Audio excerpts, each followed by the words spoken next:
Speech off. Hi guys, welcome back to my channel. So I'm here to do my what I added to Goodreads in March video.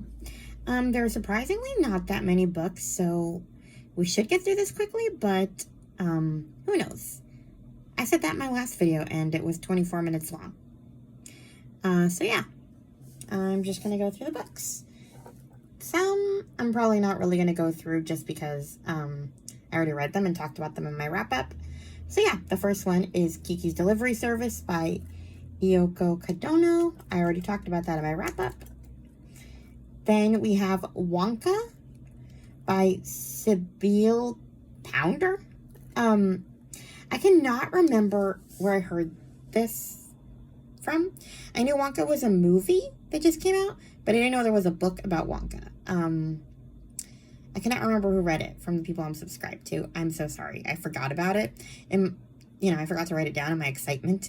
But my question is, if anybody knows if you're supposed to read the book first or watch the movie. Or, I only asked because is this like a screenplay of the movie? Which in that case, I don't want to read the book and I'd rather just watch the movie. Or is it an actual story? Anyway, Wonka tells the wondrous story of how the world's greatest inventor, magician, and chocolate maker becomes the beloved Willy Wonka we know today. On second thought, it looks like it... Okay. It says, based on the upcoming Warner Brothers picture movie Wonka, created by... Yeah, okay. An intoxicating mix of magic and music, mayhem and emotion, all told with fabulous heart and humor. Wonka introduces readers to a young Willy Wonka, chock full of ideas and determined to change the world one delectable bite at a time, proving that the best things in life begin with a dream, and if you're lucky enough to meet Willy Wonka, anything is possible. Why not? Next, we have Into the Bright Open, a Secret Garden remix by Sherry Dimeline. I saw this as like a recommendation after I read Return to the Secret Garden. Audible does their, if you like this, you'll like this. So yeah, this is like the remix classic series. Basically, authors take the classics and do retellings in which they have marginalized characters as like, marginalized people as the main characters. So yeah, I'll read the description for this one. Mary Lennox didn't think about death until the day it knocked politely on her bedroom door and invited itself in. When a terrible accident leaves her orphaned at 15, she is sent to the wilderness of the Georgian Bay to live with an uncle she's never met. At first, the impassive, calculating girl believes that this new manor will be just like the one she left in Toronto. Cold, isolating, and anything but cheerful, where staff is treated as staff and like family. But as she slowly allows her heart to open like the first blossoms of spring, Mary comes to find that this strange place and its strange people, most of whom are indigenous, may be what she can finally call home. Then one night, Mary discovers Olive, her cousin who has been hidden away in an attic room for years due to a nervous condition, quote unquote. The girls become fast friends, and Mary wonders why this big-hearted girl is being kept out of sight and fed medicine that only makes her feel sicker. When Olive's domineering stepmother returns to the manor, it soon becomes clear that something sinister is going on. With the help of a charming, intoxicatingly vivacious Métis girl named Sophie, Mary begins digging further into family secrets, both wonderful and horrifying, to figure out how to free Olive. And some of the answers may lie within the walls of a garden, overgrown and long-forgotten garden the girls stumble upon while wandering the wilderness. Okay, that's wild. So basically, Secret Garden with a touch of Munchausen? I guess. This Colin character is a girl and she's got a mom who makes her sick? I don't think it's called Munchausen anymore anyway, is it? I forget the new name for it. Anyway, next we have the new Emma Robinson book I'm excited about. It just came out. It's called She Has My Child by Emma Robinson. It came out on March 26th. The first time I heard the miraculous thud of my baby's heartbeat, I'm clutching my sister's hand. I was so happy when she offered to be our surrogate. But then I see the look on her face, and I'm flooded with fear. This precious baby girl might be my child, but my sister is carrying her. Will she really be able to give her up? All I've ever wanted is to be a mother, to have a child to take care of, to complete the family Mark and I are so desperate for. But after years of trying, my grandmother's lovingly restored crib still lies empty. My dream is out of reach, and Mark is more distant than ever. Until my impulsive sister Sophia suddenly offers me the greatest gift of all. Her surrogacy will give me the baby I've prayed for. And there are so many painful memories from our broken childhood. Could it even bring us closer as sisters? But as Sophia blooms with our miracle baby, Mark's secretive behavior has me questioning our marriage. And as I watch my sister's face when the baby kicks, I wonder, why did she really offer to carry my child? As Sophia gets closer to the birth, the hurtful secrets that forced us apart all those years ago come to light. And it's terrifyingly clear that history is going to repeat itself. My innocent baby stuck in the middle. Because despite everything I thought I knew, how far could I really trust my sister with my baby? Okay, I'm all in. I love this kind of thing. Next is Fish in a Tree by Linda Mullally Hunt. I heard about this one from book lover Amanda, and I talked about it in my wrap-up, so not going to talk about that again. Next we have The Winter Orphans by Kristen Beck. I heard about this one from Krista from Books and Jams. In a remote corner of France, Jewish refugee Ella Rosenthal has finally reached safety. It has been 3 years since she and her little sister, Hani, left their parents to flee Nazi Germany, and they have been pursued and adrift in the chaos of war ever since. Now they shelter among 100 other young refugees in a derelict camp overseen by the Swiss Red Cross. Swiss volunteers Rosli Naff and Anna-Marie Piget uphold a common mission to protect children in peril. Rosli, a stubborn and resourceful nurse, directs the colony, I cannot pronounce this, and has created a thriving community against all odds. Anna-Marie, raised by Swiss foresters, becomes both caretaker and friend to the children, and she vows to do whatever is necessary to keep them safe. However, when Germany invades southern France, safeguarding Jewish refugees becomes impossible. The colony faces unrelenting danger, and Rosli and Anna-Marie realize that the only way to protect the eldest of their charges is to smuggle them out of France. Yeah. Basically, they plot escape routes through Nazi-occupied territory. So it sounds like kind of an adventure. Next, we have All We Were Promised by Ashton Lattimore, also recommended by Krista from Books and Jams. Or it was in a book haul she had. I guess I should stop saying these books are recommended by people when they just mention them. I just heard about it from them. Anyway, housemaid with a dangerous family secret conspires with a wealthy young abolitionist to help an enslaved girl escape in volatile Civil War Philadelphia. That's all I need to know. Any more, and I'm telling spoilers, because the description goes into too much detail. Next we have Perfect Parents by L.G. Davis. I heard about this one from Tina from Book Talk, etc. She actually read it, so yes, I can call this one a recommendation.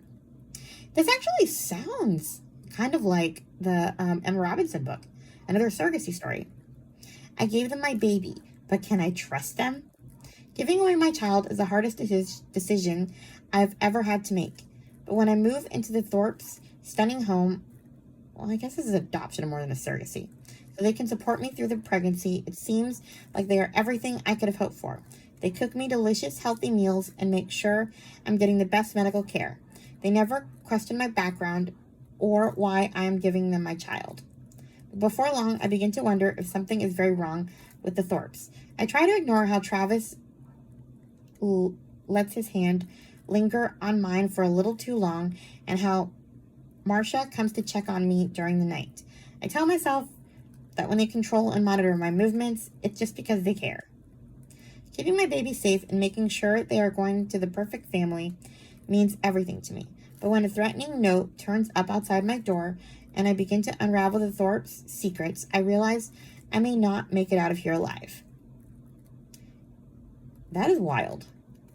Anyway, next we have The British Booksellers by Christy Cambron. I also heard about this one from Krista, but I heard about it from somebody else too, and I just cannot remember who. I will try to find out, but I make no promises. I have to post this today. Anyway, this comes out April 9th. It's inspired by real accounts of the Blitz bombings, I guess. Okay. A tenant farmer's son had no business daring to dream of a future with an earl's daughter, but that couldn't keep Amos Darby from his secret friendship with Charlotte Turrington, until the reality of the Great War sobered youthful dreams. Now, decades later, he bears the brutal scars of battle fought in the trenches and their futures that were stolen away. His return home doesn't come with tender reunions, but with the hollow fulfillment of opening a bookstore on his own and retreating as a recluse within its walls. So basically, it sounds like they both have, I'm not going to keep reading, but they both have bookstores. I guess they planned to make a bookstore together, and things went awry, and they meet up later with competing bookstores, like during the Second War. You know, when she didn't marry him. Sounds like a complicated romance. Next, we have Close to Home. This is a new series I heard about. It's the DIY Adam Folly series by Kara Hunter. I heard about this one through Meredith from the Currently Reading podcast. She's like reading these like crazy. She's already on book 3, but I'm trying it out to see if I like it. They know who did it. Perhaps not consciously, perhaps not yet, but they know. When 8-year-old Daisy Mason vanishes from her family's Oxford home during a costume party, Detective Inspector Adam Foley knows that 9 times out of 10, the offender is someone close to home. And Daisy's family is certainly strange. Her mother is obsessed with keeping up appearances, while her father is cold and defensive under questioning. And then there's Daisy's little brother, so withdrawn and uncommunicative. D.I. Foley works against the clock to find any trace of the little girl, but it's as if she disappeared into thin air. No one saw anything, no one knows anything, but everyone has an opinion, and everyone, it seems, has a secret to conceal. Wild. And then I have another mystery that's apparently the beginning of a series. I also heard about this one through the Currently Reading podcast, but this one I heard about through their indie bookstore thing on Patreon. They basically work with a bookstore every month, and they recommend books from the bookstore for us to buy from them. So, like, it's called the Indie Press List. So they're pressing books into your hands from independent bookstores. Figuratively pressing the books. It's just an expression they say. It just means they recommend them. But, like, we all buy from that bookstore. Or in my case, Libro FM. Anyway, this one is called The Expectant Detectives by Kat Ailes. It's a series, apparently. And it sounds really fun. Can they solve the mother of all murders? For Alice and her partner Joe, moving to the sleepy village of Penton is a chance to embrace country life and prepare for the birth of their first child. He can take up woodwork. Maybe she'll learn to make jam. But the rural ideal they hope for doesn't quite pan out when a dead body is discovered at their local prenatal class. I don't know why they spelled it wrong. They're trying to write prenatal. It says parental. Prenatal class. And they find themselves suspects in a murder investigation. With a cloud of suspicion hanging over the heads of the whole group, Alice and her newfound pregnant friends set out to solve the mystery and clear their names with the help of her troublesome dog, Helen. However, there are more secrets and tensions in the heart of Penton than first meets the eye. Between the discovery of a shady commune up in the woods, the unearthing of a mysterious death years earlier, and the near-tragic poisoning of Helen, Alice is soon in way over her head. The next one is called Dead Tired. It's number 2, and it comes out on June 4th, so hopefully number 1's good. Next, we have The Girl with the Secret by Kate Hewitt. This is part of a series. I'm not going to talk about it. It's the Emerald Sisters series. Those books seem to be coming out really quickly. I think like the first one just came out in February. I think they're already written and they're just giving people time to read them. I don't know if that happens. Whatever. Anyway, last book, 8 Cousins by Louisa May Alcott. I've never heard of this. Well, I have, but I never looked it up. I only ever cared about Little Women. But there's like a Alcott readathon this month, and Kelly Reads a Lot talked about this one. She's going to read it with her kids. It sounds fun. Rose Campbell, tired and ill, has come to live at the anthill after the death of her beloved father. 6 aunts fussing and fretting over her are bad enough, but what is a quiet 13-year-old girl to do with 7 boisterous boy cousins? It is the arrival of Uncle Alec that changes everything. Much to the horror of her aunts, Rose's forward-thinking uncle insists that the child get out of the parlor and into the sunshine, and with a little courage and lots of adventures with her mischievous but loving cousins, Rose begins to blossom. I am very interested in this. I kind of love found family and just that kind of thing in kids' stories. So yeah. Anyway, that's all I have for this month. Surprisingly small number, but I don't know. We'll see what happens next month. Anyway, please like, comment, and subscribe, and I'll talk to you guys in my next video. Bye. One phase. Stop recording video.